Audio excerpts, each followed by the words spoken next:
Oh, hi there. Did you see this video from the United Kingdom that we published a couple of days ago? Take a look. Hello everyone, this is Emma Dunwell reporting for Rebel News, and today I am in Waterlooville near Portsmouth, and I'm just outside a Boots on London Street, the flats above which were proposed by the Home Office to be used to house 35 asylum seekers.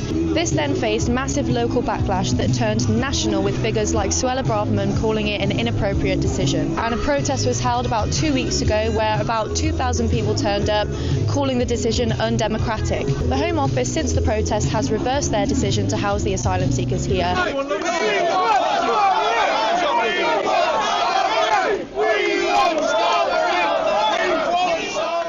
Well, that's a short excerpt from a great video. I find it fascinating to see the British people finally standing up and protesting. I had wondered when that was going to happen. I'd seen it across the sea in Ireland, and I thought, well, what's really the difference? Because the UK is much more progressed and advanced in mass immigration, but I think the UK has finally lost its fear of being called names by the establishment. What I mean by that is the people going to these protests in the hundreds and even in the thousands are no longer worried about being called far right. That's the insult in the UK. That would be like being called alt-right here in North America.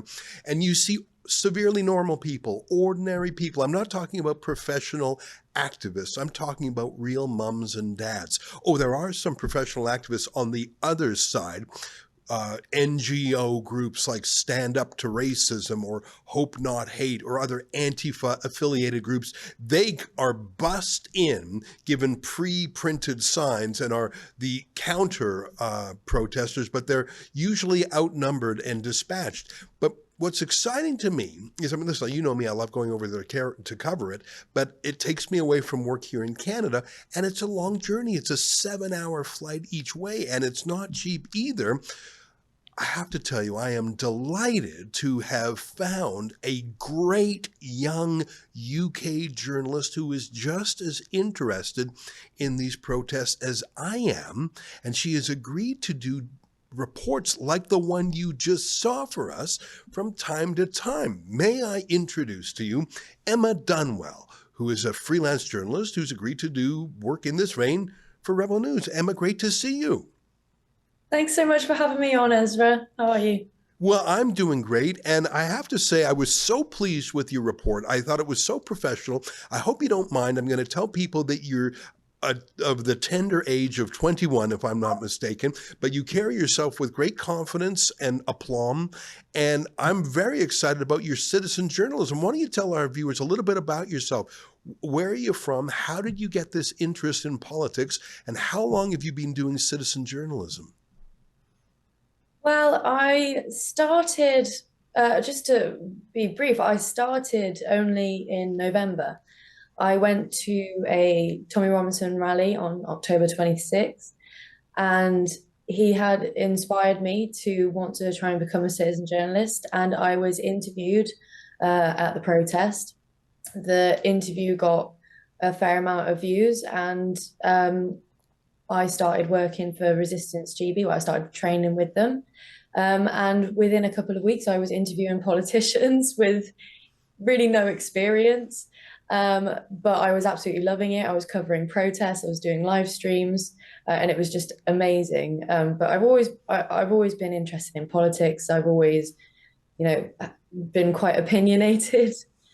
And yeah, I just started to really notice what's going on in the UK and the massive threat to free speech. I started feeling really upset about the winter fuel payments issue, the trans ideology towards children. I mean, my younger brother is autistic, and I noticed that there was a targeting of neurodivergent children.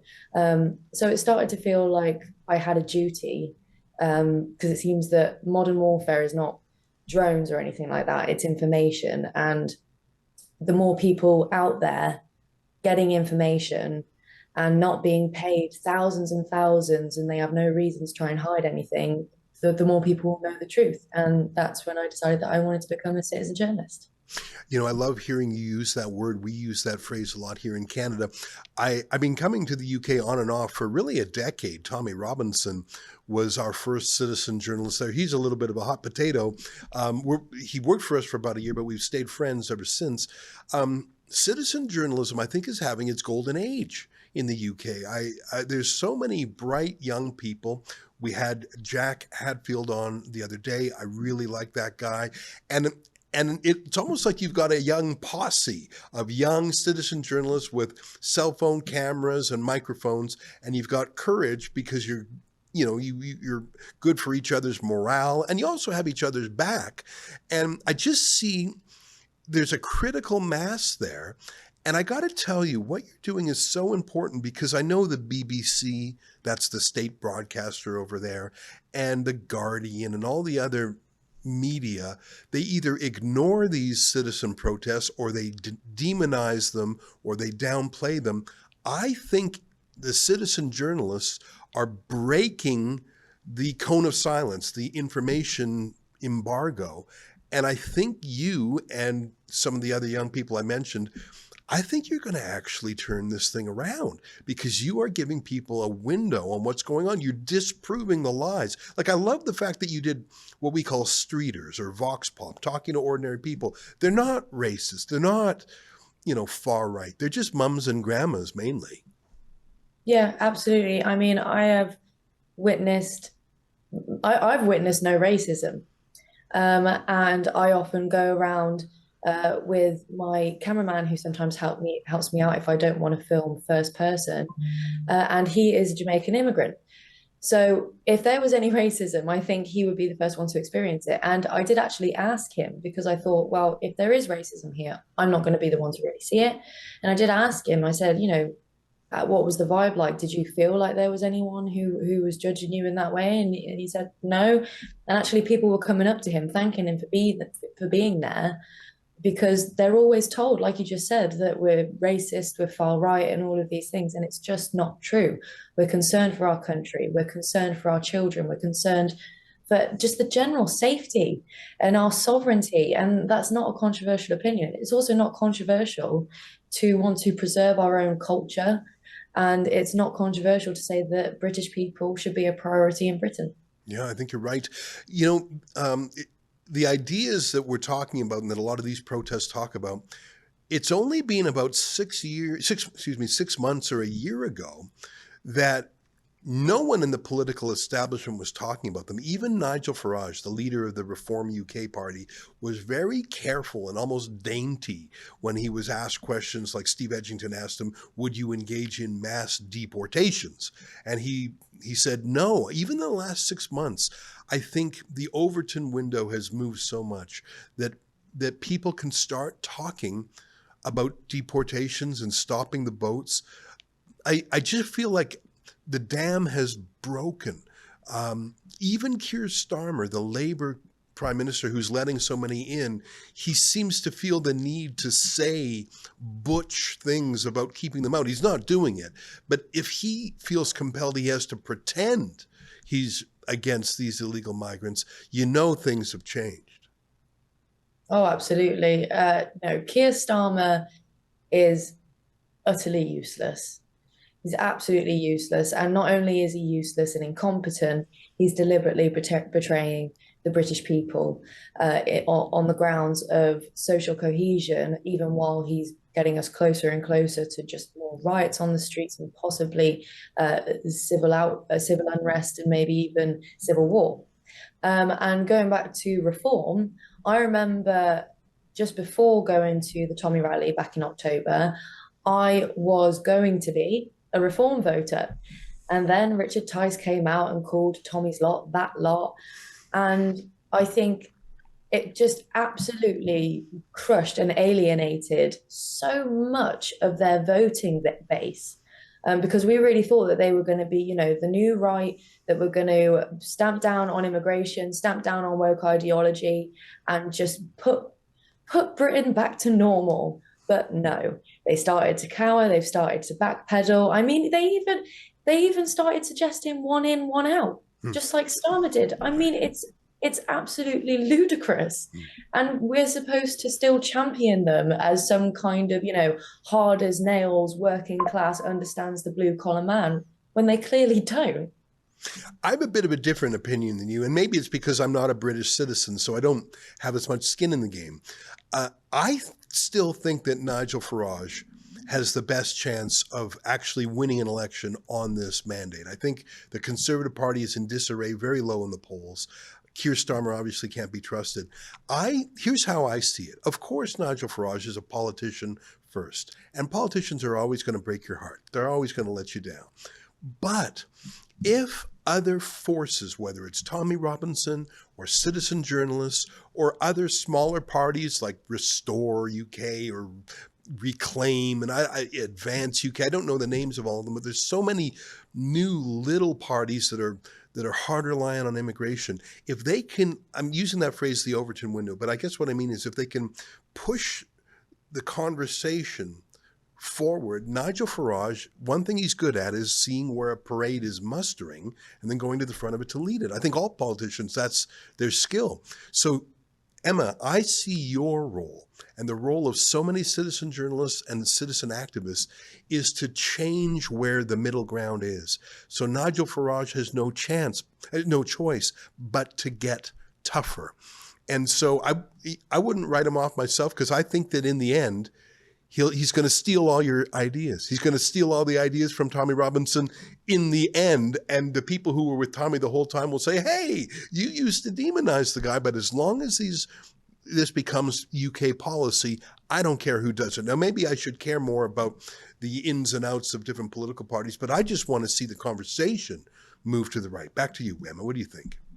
No, I absolutely agree. And to be honest, although I'm not a particular fan of Farage for the reasons that I just said, I do think that he will most likely be the next Prime Minister. Even though I think he alienated a lot of his voting base when Richard Tice made that comment, and the kind of further alienation that he's done to Tommy Robinson, I still do think that the majority of people will vote reform, even if they are angry at the exact same things, because it's splitting the right. We have all these parties, like you just said, Advance UK, UKIP, Heritage, or we have all of these different parties, but what people keep fearing is the fact that while we're all branching off, there's no one party that could really secure us. But with what you said about the Overton window shifting, I hope that as well as a shift from mainstream media to citizen journalism, we will see parties on the right uniting for the greater good of the country. I really, really hope that. I mean, it might be a pipe dream, it might be a fairy tale, for the world we're living in, but that is my biggest hope, because I do think that if, for instance, the likes of Heritage, UKIP, and Advance UK, sorry, it came to me, if they all perhaps joined reform and they actually all were willing to sit down, maybe chuck some of their own policies out in order to create a new party together that represented the main populace of the right wing, without having to, backpedal on immigration and the really important things going on in our country right now. I think that's exactly what we need. But regardless, I do think that Farage is likely the next Prime Minister. Yeah. Well, I think the nature of political parties is that everybody wants to be the boss. And if someone could be the leader of their own party or the deputy boss of someone else's party, they're going to choose splitism. It's just, I think, human nature. But what I care more about is the policy. And just for a quick example, the Conservative Party, which ruled the UK for 14 years, under whose watch immigration skyrocketed, they're trying to rebrand themselves as being tougher than Reform UK. So I love the fact that you have a contest amongst these other parties of who can be tougher and harder line on immigration. But listen, Emma, what I really care about is not politicians, but what's happening on the streets, what real Brits are thinking, and the fact that they're no longer afraid to stand up and be counted. And so you and I were just talking before we turned the camera on. I would love it if you were to continue being our eyes and ears on the ground at these grassroots peaceful protests. I want to keep showing the world that the people who want to stop mass immigration are normal mums and dads and grandmas and grandpas, normal young girls who are worried that they can no longer walk the streets safely at night. It's so important that you show the reality, because otherwise the lies of the regime media will take root.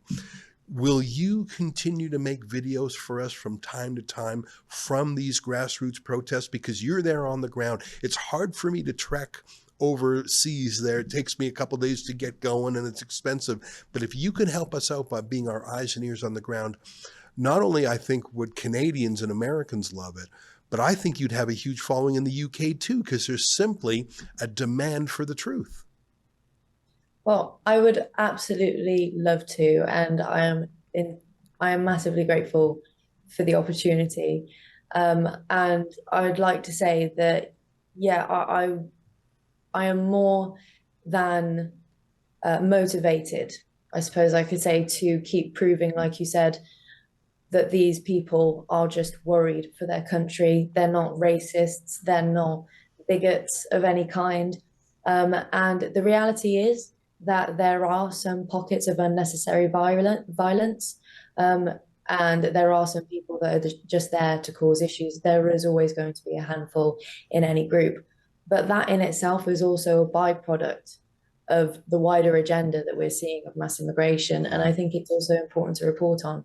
And yeah, I'm more than excited to be doing that for Rebel News.